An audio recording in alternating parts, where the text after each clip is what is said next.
actually, the art director had wanted John to go to a famous photographer to the studio, and John didn't want to take a lot of time. He thought just a series of pictures of his face should be very simple, and he asked me if I could do it very simply. And I came to his house, and I went on the terrace of the apartment, the outside. I put some paper on a brick wall, and we just sat there and did about 10 rolls of film, just all pictures of his face. And then when we were done taking those pictures, he said, well, let's take some more pictures so we don't have to do another photo session for the publicity. And that's when he was sitting on the wall, and he's walking around the roof. And we had the skyline of New York all around us, and I said, well, do you still have that shirt that I gave you last year? You know, some people think I took my shirt off and gave it to him.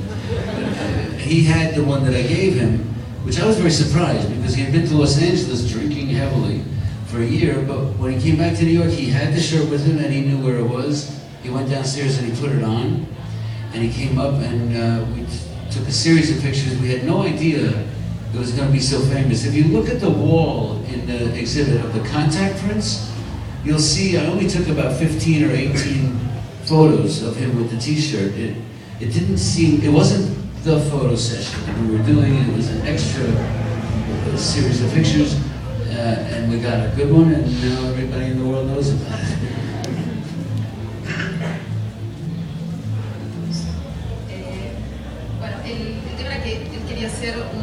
Le habían dicho que hiciera una sesión en el estudio, y en realidad quería como algo más sencillo, como fotos bien simples, sencillas, y que son las que están ahí en la exposición, las grandes, las primeras. Entonces nos fuimos a la terraza de su casa, y ahí más o menos estamos como 10 rollos solo de la cara, y después él dijo, bueno, ya que estamos, ¿por qué no hacemos la de la publicidad también? Y ahí fue cuando bajó, se puso la remera que le había regalado, y están las fotos con él apoyado contra la pared. Y bueno, sacaron varias fotos, y en realidad en ningún momento se imaginaron que iban a ser tan famosas. Sacaron 14 o 15 fotos, ves que era la sesión de fotos, y bueno, y después esas fotos se volvieron icónicas. ¿Cómo era la relación de Lennon con sus pares, con Elton John, con David Bowie, que sacó fotos muy lindas y creo que tiene una buena historia para contar sobre Bowie y Lennon?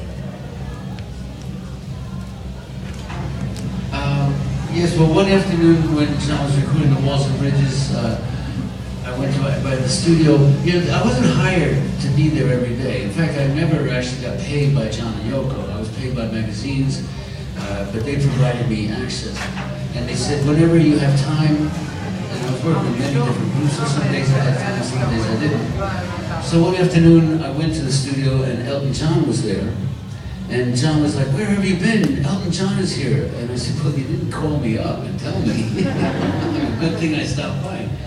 But I had already worked with Elton John, so I knew him as well. So it was very comfortable. Their relationship, again, it was like Mick Jagger, like they were old friends from England. They were happy to see each other, very happy to work together.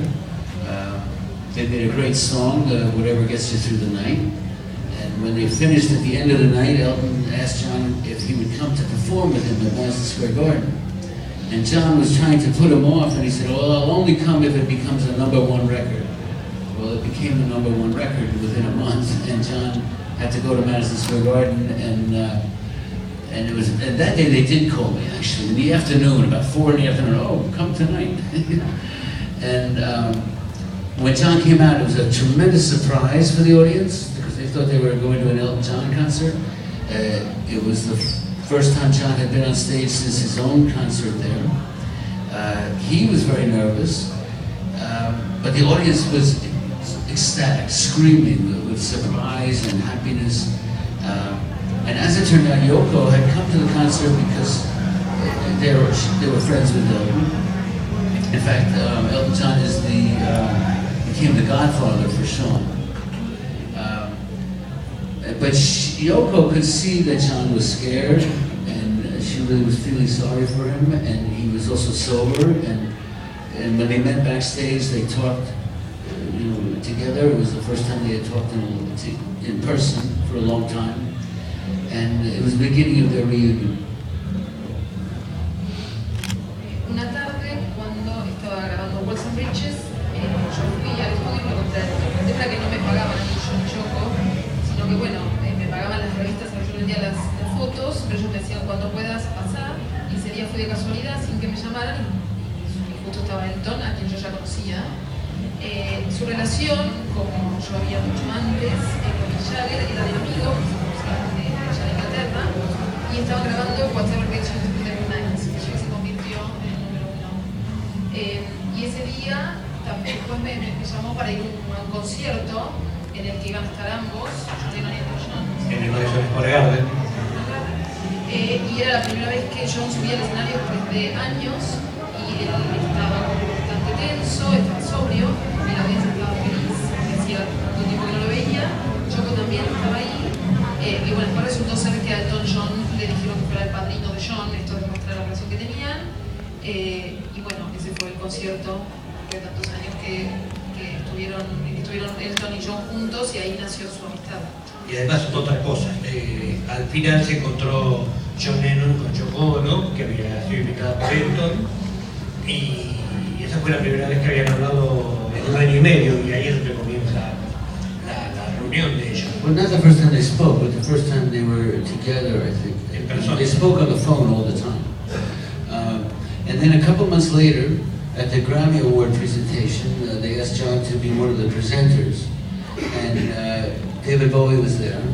And they were very happy to see each other. And we went to the party afterwards. And that's the other picture where David Bowie has his arm around John Lennon. And you can see Yoko's looking a little bored. She'd like to go home already. But the boys were having a good time that night. Interestingly, John was becoming sober at that time. And David Bowie says he doesn't remember being there.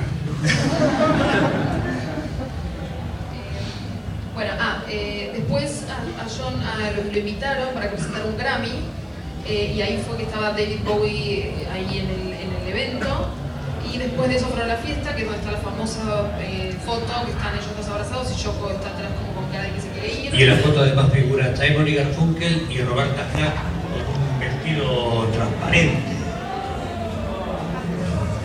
Es esa la foto, ¿no? Well, yes, and the picture underneath it is the one from the party. Ah, Or maybe it's above it, I'm not sure. Es la foto que está abajo, pero es de la misma fiesta. okay.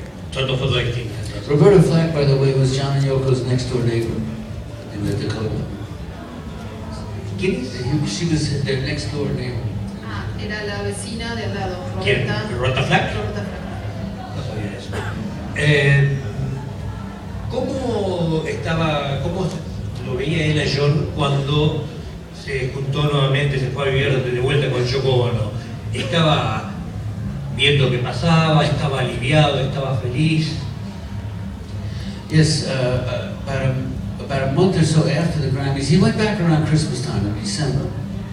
I think the Grammys were the end of February, and sometime in March, there was a German magazine had asked if John would do an interview. He agreed to do it, and I drove him outside New York with the reporter. He did the interview in the car, and we went to a very beautiful park about a half an hour north of New York by the Hudson River called Ontemeyer Park, and it has many different areas of woods and grass, and there's like a kind of formal English-style garden.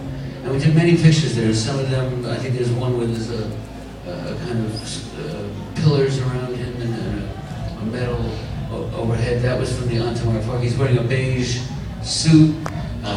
On the way home, we stopped at a diner to get some coffee, and that's where he's just sitting at the counter with a little bit of money to pay the bill and the coffee.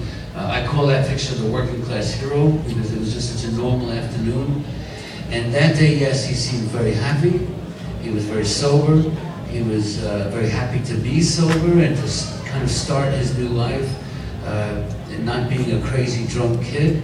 And it was that day that he told us that Yoko was pregnant and that they were going to have a child, and he was very, very happy about that. Lo que me había decir de antes era que durante la época que estuvo con David Bowie, él estuvo sobrio y David Bowie dice que no se acuerda de haber estado con él.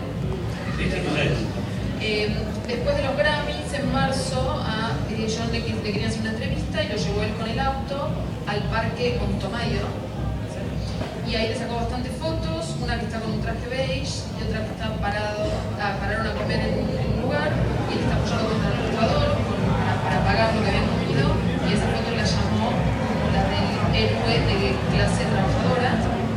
Y él estaba en una época en la que estuvo sobrio y que estaba feliz de estar sobrio, y ahí les dijo que estaba embarazada.